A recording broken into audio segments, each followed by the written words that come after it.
Hi everyone, this is Advocate Gojum Gei, aka your friendly lawyer. So I just came from a ride now. So when I was coming, something came into my mind is that we people we really don't know about the definition of state and law. So today we'll discuss about that.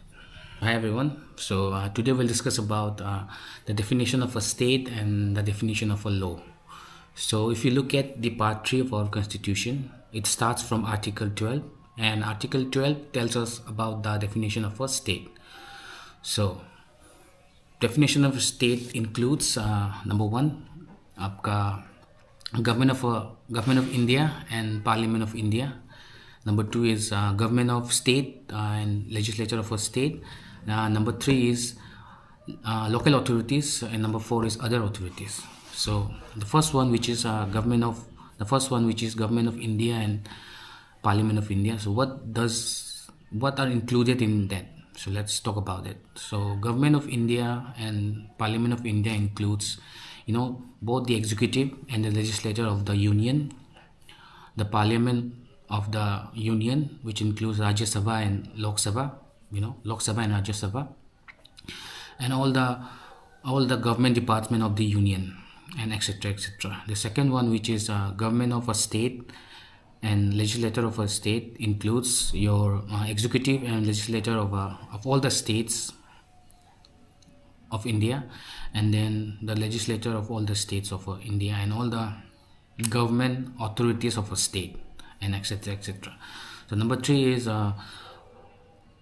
local authorities. So local authorities includes your panchayat, municipalities, jila, etc etc. All those authorities which are in the local jurisdiction of a state.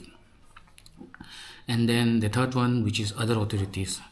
So there have been a lot of landmark judgment in the Honorable Supreme Court of India, wherein the definition of other authorities have been elaborated in a larger sense. So like for an example, other authorities includes your constitutional bodies.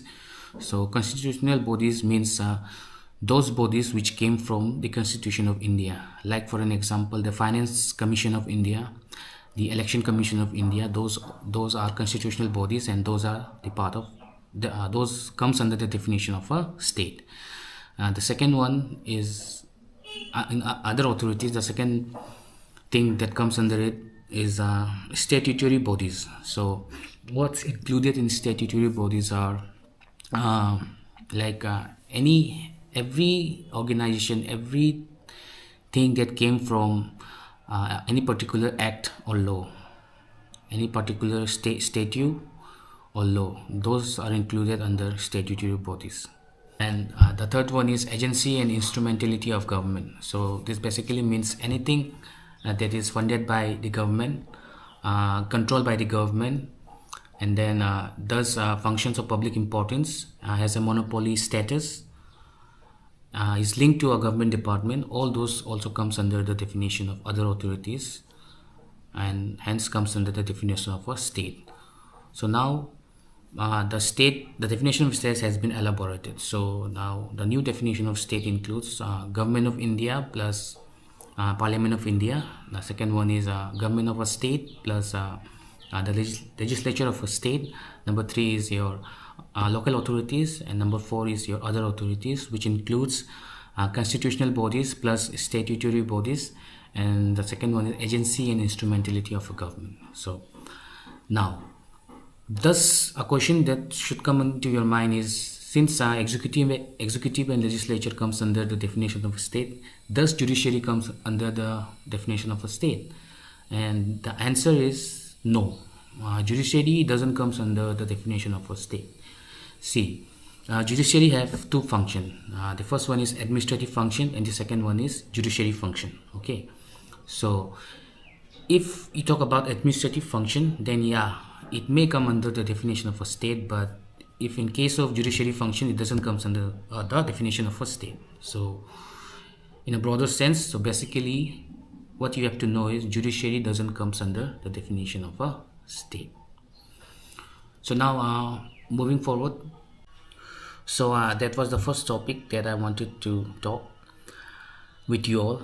And the second topic is Article 13, which tells about judicial review. So basically, what does it mean is if a parliament, if a state passes a law which are unconstitutional in nature, and which violates your fundamental rights, your individual rights, then you can go for judicial review.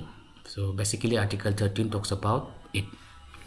So if you go inside Article 13, you'll see Article 13 subclause 3A. You'll find the definition of law is given there.